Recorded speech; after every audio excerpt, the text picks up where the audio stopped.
I see. Please extend my regards to the 10 lords. I will. Our condolences, Hellmaster. You have guests. I shall take my leave.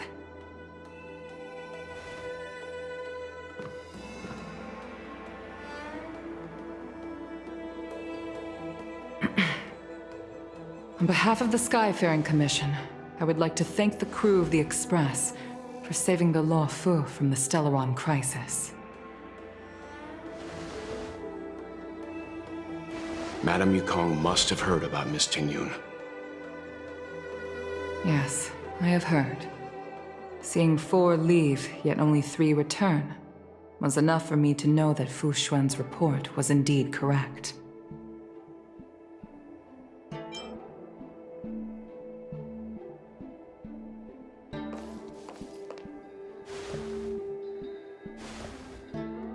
Tingyun.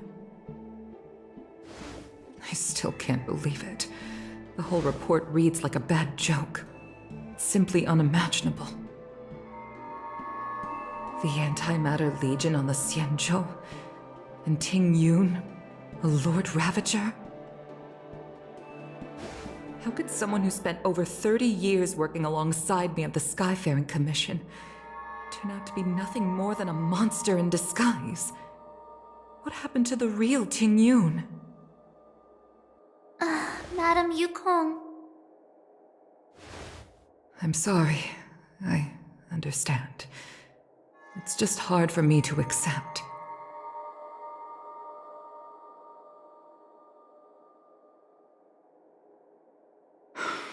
Thank you for bringing Tingyun's belongings back to the Palace of Astrum. The Stellaron crisis has cost us too many comrades. Brothers, sisters, children. I'd like to invite all of you, as witnesses to this war, to a soul-soothing ceremony hosted by the Skyfaring Commission. Will you consider?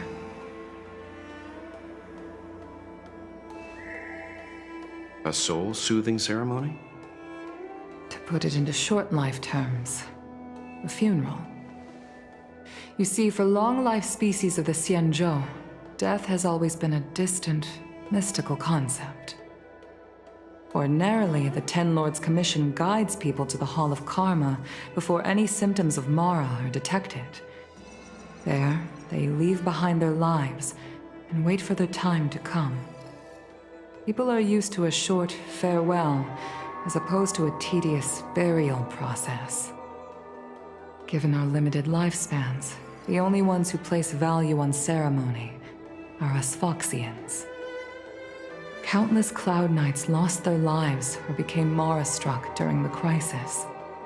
The Hall of Karma couldn't take them all in, and so they passed away. All of these sudden deaths and unfulfilled wishes remind us that long-life species still live out insignificant and limited lives.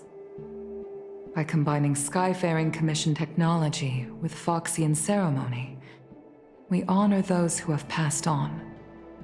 We place items of the dead onto star skiffs and send them out to sail between the stars, to shine brightly among them. It's not just to comfort the dead, those souls who can never talk with us again, but also to comfort their surviving relatives, close friends, and indeed all residents of the Xianzhou. It's also my way of saying farewell to Tingyun. I know, I'm selfish.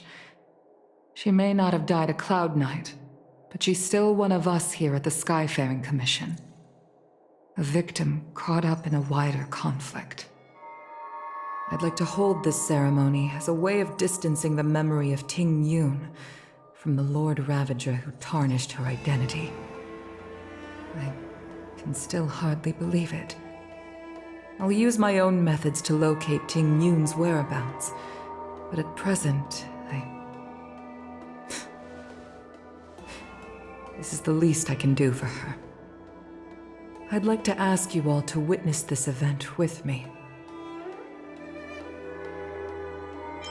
I've instructed Yan Ming to sort through Tingyun's belongings. I hope you can pick some out to place around the star skiff. Leave this to us. We'll take care of it as per your wishes, Madam Yukong. Once again, my thanks to all of you. I've asked the judges of the Ten Lords Commission to ratify this soul-soothing ceremony, and have commissioned a special skiff at Stargazer Navalia for the ceremony. If you need anything, that's where I'll be.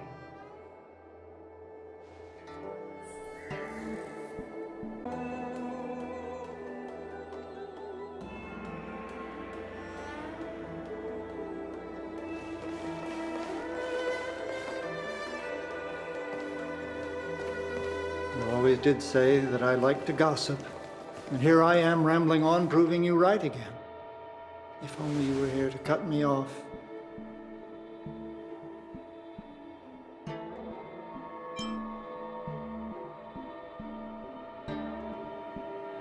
Oh.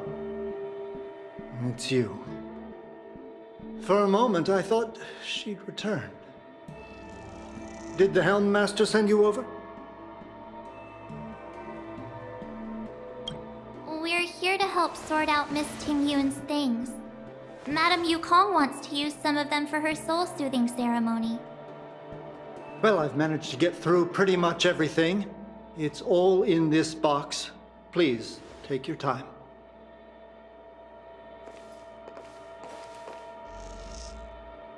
Okay, let's see what there is. An Amicassator's seal, a small box, a knife, a bow, and something wrapped up tight. I wonder what this is. Looks like some kind of antique? But who'd want to hold on to something like this? Oh, Tingyun explained that one to me. It's a folk statuette from Foxian antiquity. They say it can bring wealth if placed correctly. There's also a note in the package. This is for you, Mr. Yenming. Wishing you fortune and success in every endeavor. Yenming, it seems like this is a gift for you from Miss Tingyun.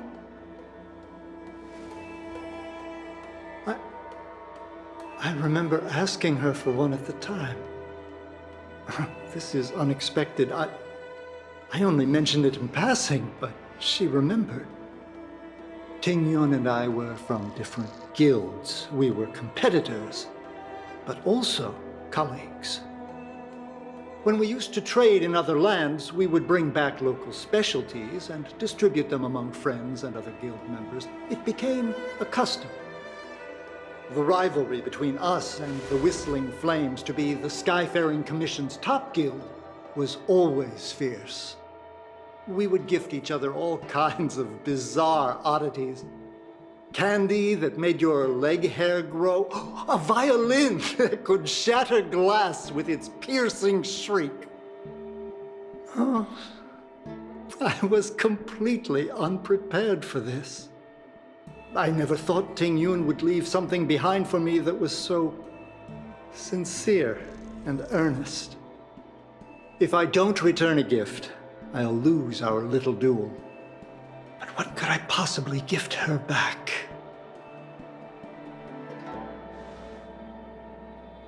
Huh.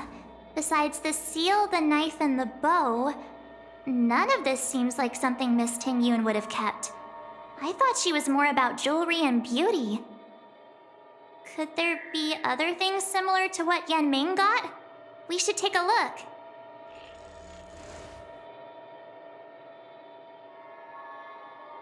There's nothing else, except a handful of seeds. It looks like there's something printed on the bottom of the box. The Sleepless Earl. Let me think.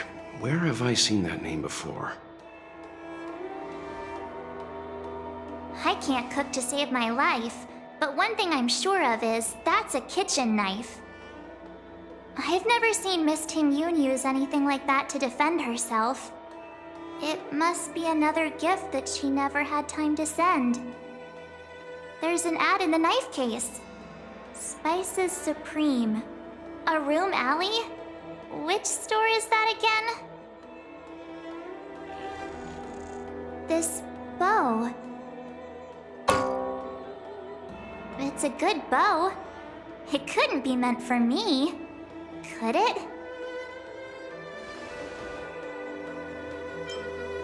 Alright, just kidding. Just trying to liven things up around here. Do you know where we're supposed to take these things?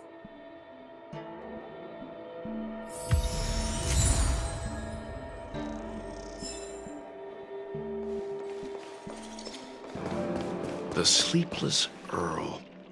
Was that the name of that tea house at the port when we first got into town?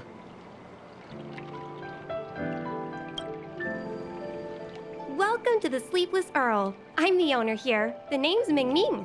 How many of you are there? Which tea would you like today? Oh, this is the tea Miss Tingyun promised to get for me. She really went to another world for me. She's incredible. When I took over this tea house from my parents, I thought I'd shake things up by creating a new tea product. Famous brews like Whale Tide Spring or Vegetations in the Alchemy Cauldron have been around for millennia, and imported mixed teas have also found a niche. Introducing a new product into the industry is really hard. Miss Tingyun came to the tea house one day and heard about my troubles. She said she could find me a brand new strain during her travels. One that nobody on the Xianzhou had ever tasted. I just thought she was trying to cheer me up. I never thought she'd actually do it. Where is Miss Tingyun today?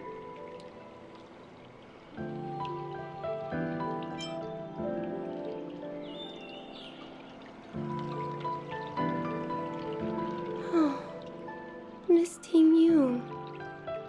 We found this box of seeds among her belongings.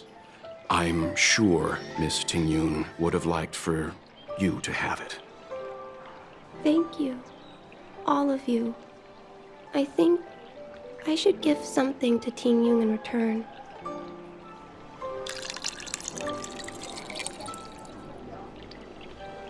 Based on her suggestion, I improved the Whale Tide Spring, Emerald Hills, and Dawn Dew strains to make a new variety with a sweet, long-lasting taste. I called it Tingyun's Blend. Seeing as Tingyun won't be able to try it, we should drink a cup to her memory.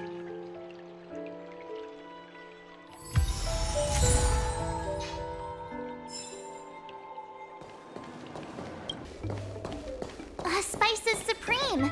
Check out that sign! Here it is! Honored guests, welcome to our humble eatery. What can we get for you today?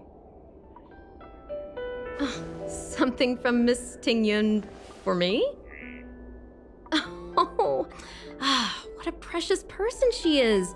A sweet thing like her, gifting me a kitchen knife. When she first ate here, I told her my motto: you can't better your own food unless you taste it. Then she got me to talk about my hunting and cooking experiences out on other worlds. She was captivated. She pestered me about dish after dish. At the end, she mentioned she wanted to get me a gift. A sword for a hero and a knife for a chef. That's how she put it. She probably came across some rare mineral and forged it by hand. Look how sharp it is. I bet it cuts straight through a Thalassa titanium terrapin shell. Miss Tingyun is too kind. Who among the Aram Alley vendors hasn't been spoiled by the generosity of whistling flames? Her grand fare puts small merchants like us in touch with big intergalactic vendors. If we're talking gifts, it's us who should be gifting her something. Oh, I heard the trade port is open again for business. Miss Tingyun must be real busy, right?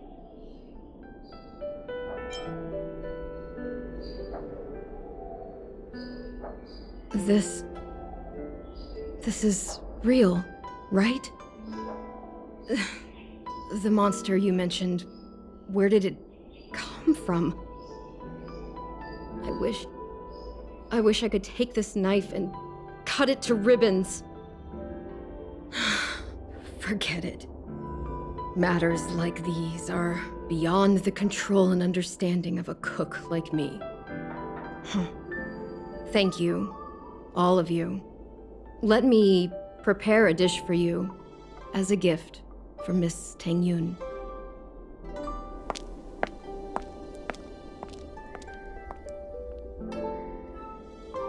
It was our chili oil beef offal stew that first attracted Miss Tingyun to our restaurant. I can't believe that she'll never taste it again. Please, you'll have to eat her share too. About that bow, I think I know who Miss Tingyun intended to gift it to. Mr. Yanming said an ambassador will return with a gift for a trusted colleague. The person who Tingyun trusts the most is Madame Yukong, right?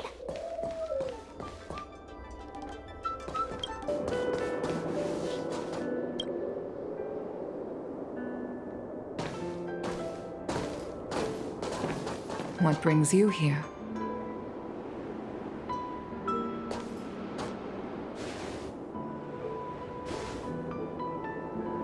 This bow. Did Tingyun pick it out for me? She understood my pain. It's a shame I can no longer do anything for her. 30 years ago, I fought in a terrible war. My comrade and I set sail together, but only I returned. The scars of that war never truly healed. Still, the Law Fu traced out its arc of recovery and continued to trade. I felt tired of voyaging, like I'd lost the courage to pull on a bowstring ever again. I hid away in the Skyfaring Commission and buried myself in work, never wanting to see the sky again. Despite rising to Helm Master, my military career hadn't prepared me for the type of meticulous planning work now confronting me. Tingyun, on the other hand, was a born merchant, always discussing business matters with me and offering up advice, even if she was my subordinate. She never fought alongside me on the battlefield, but in her own way, she became a comrade in arms. Without the help of Tingyun and the Guild, the Law Fu would not have been able to recover in the space of just 30 short years. I used to think that the Xianzhou had changed with the times. Geniuses like Tingyun were the future for the Skyfaring Commission's next generation. They would bring prosperity to the Law Fu. I was only ever suited to the flames of war. I was wrong. Only when the last minions of the Antimatter Legion are wiped out will I become useless to the Xianzhou. The Xianzhou needs people like me. Those willing to cruise the sky and fight the flames. The star skiff is ready for the ceremony now. Everyone, please place your objects aboard the star skiff. Wait! Wait for me! Miss Tingyun prepared a gift for me. As a fellow ambassador, I cannot fail to honor our custom.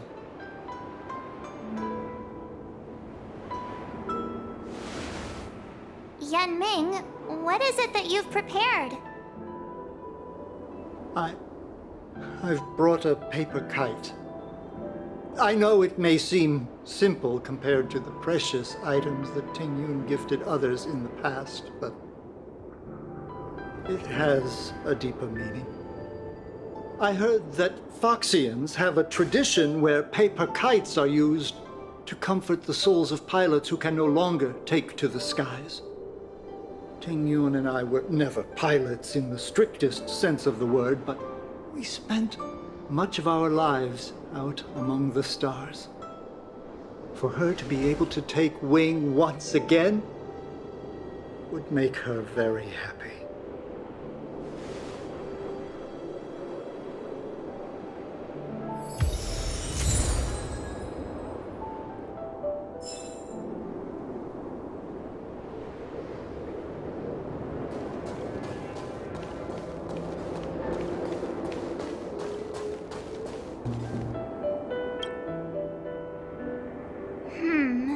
Out of all this stuff we've got, what do you think we should place on the star skiff?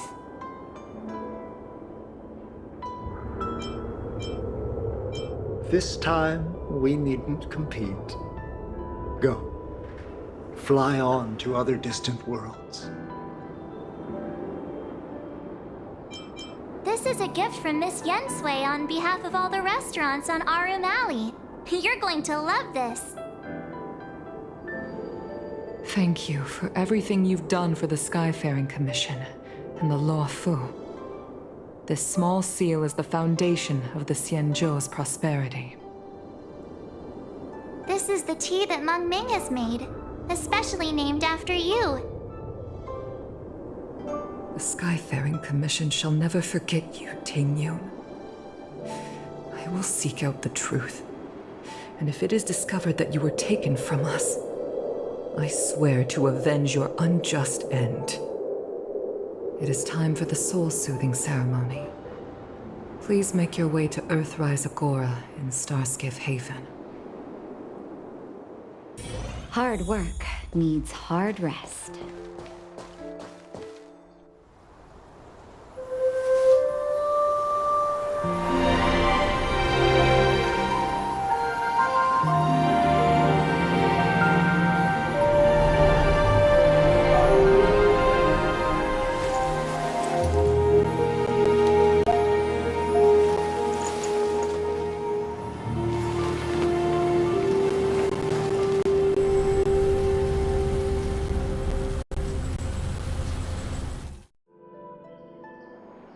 General, the ceremony is finished.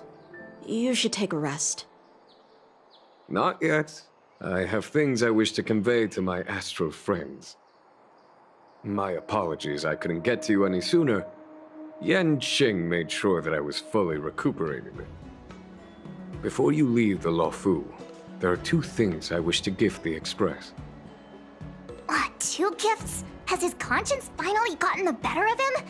Is he going to make up for all our hard work along the way? Please, let us reconvene at the seat of divine foresight.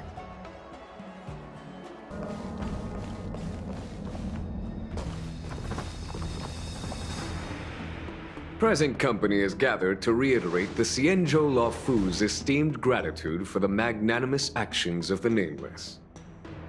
I am sure Lady Fu has given voice to this already, but the Luofu is greatly indebted to you. Therefore, on behalf of the Luofu Cloud Knights, I hereby present you with a Jade Abacus, a symbol of our allied friendship.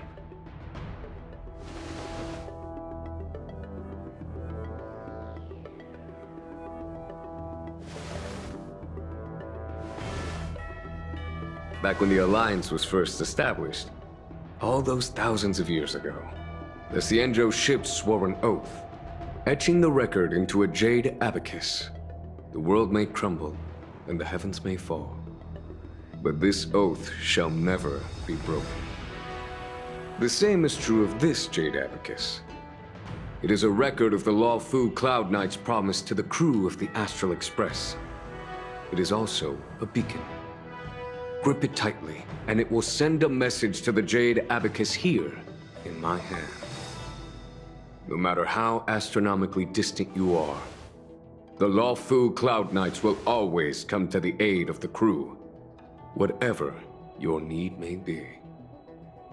Wow, now that's what I call a payoff. Of course, I trust that such an important article will not be used for trivial or inappropriate circumstances. I hope you can understand. Yep, got it. Say no more. Sure thing. Thank you for your generosity, General. Dan Heng. General. In accordance with the Edict of the Ten Lords Commission, I am hereby authorized to relieve your banishment decree. From this day henceforth, you may come and go freely on the Lawfu. Nice!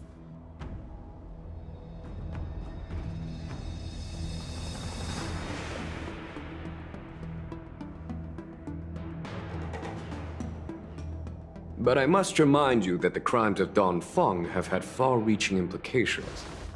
And some people, such as those in Scale Gorge Waterscape, will not be much moved by the issuance of a paper edict.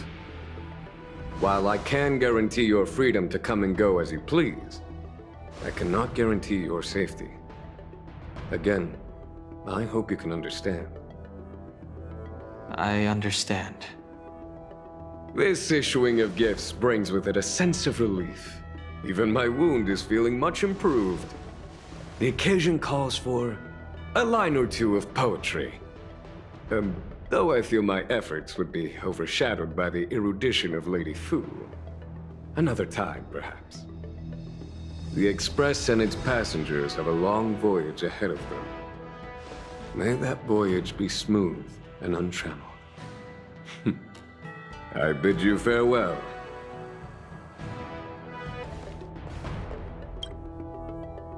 Himiko messaged me. The Express detected the Jade Gates reopening. She asked whether we'd be heading back anytime soon.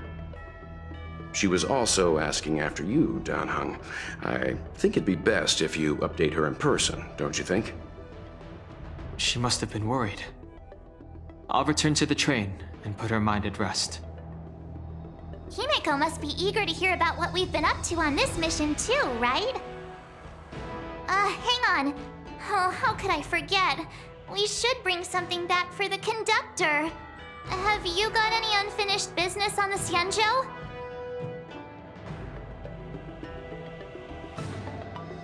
Oh yeah, there are some people we haven't said goodbye to yet. Fine, fine. Dan Heng and I will go back to the Express. The two of you come back soon, okay? Don't worry, Mr. Yang. There's a dreamlike quality to watching these star skiffs depart through the Jade Gate. How long will these ships sail? And which stars are they traveling to?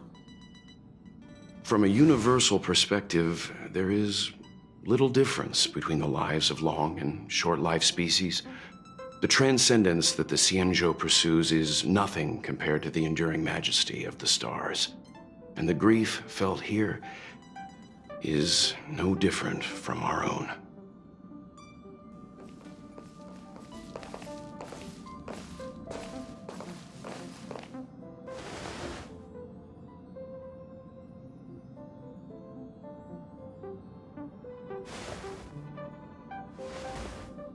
Yeah, you're back. Himiko and I were just discussing our journey. This little excursion has reached its conclusion. All things must come to an end. Still, some endings spark a new beginning. Next time, I think I should be the one trailblazing with you guys. Welt can stay on the Express. Since when did the work roster just change like that?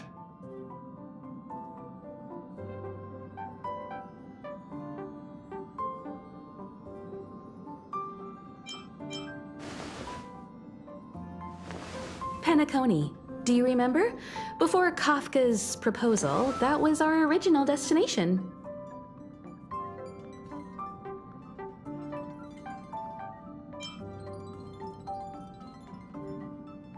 The family is throwing a banquet there, and they sent invitations out to the Express. I was curious about the state of the planet, so I accepted. When the conductor is ready, we can set off for the next stop.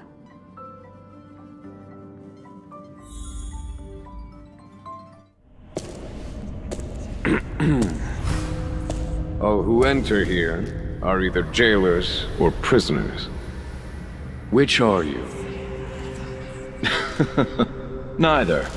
I'm merely lost traveler. What a spectacle. The Stellaron, the Ambrosial Arbor, the disciples of Sanctus Medicus, the Lord Ravager. A series of threats that almost succeeded in diverting attention away from the crucial question. They who brought the Stellaron onto the Xianzhou, what was their motive? Will you surrender, or do you require encouragement? Abomination of Yaoshi. General, my power does indeed stem from the abundance. But I'm the same as you. We are both enemies of Yaoshi. That's right, Jingyun. Stay out of our way. The revival of the Arbor is an omen. It's time for the Xianzhou to choose its next path. The Rainbow Arbiter, the Plague's author, the Ruin author. This is a chess game between eons. If you don't stand with the winners, you stand to lose. And this time, we will put the abundance in their grave.